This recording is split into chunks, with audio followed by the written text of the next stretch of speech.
My name is Loaf, and I have lived in this house on and off since I was born.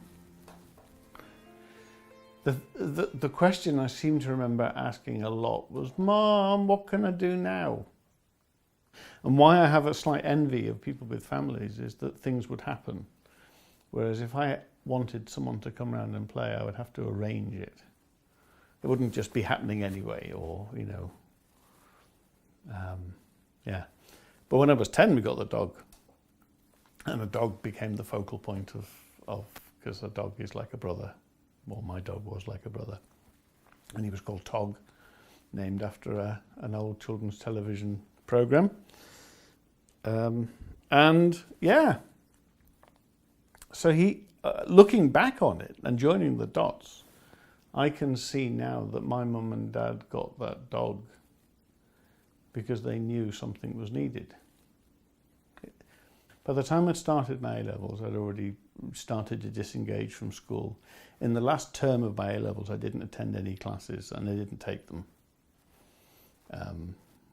I'd already started to withdraw and check out communes, search for family, and I went to find a guru.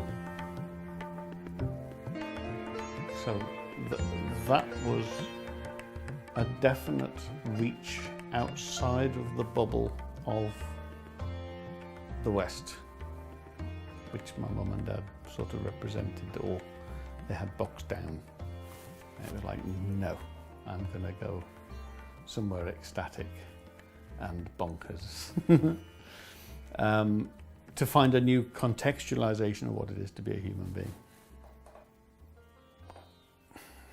If you were to ask me what I learnt from a guru, it would be very difficult to put it into words. I think the most important thing is that you learn that there is something within you. There is an inner life or an inner world which you find in meditation. But there is also somebody on the outside who champions your inner world for you.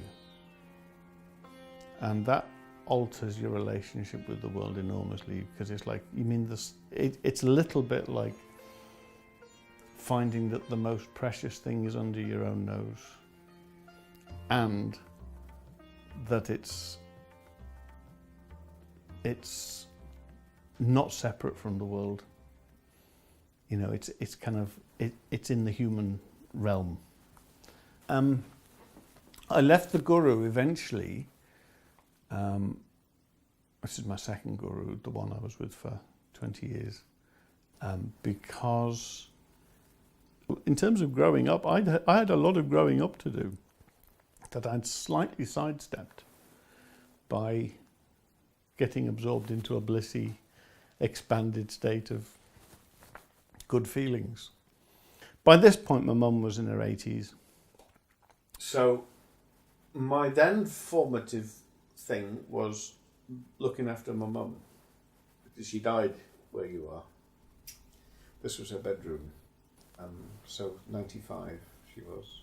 And it was just the best thing, with a view of the garden and, you know, just everything just as right as we can get.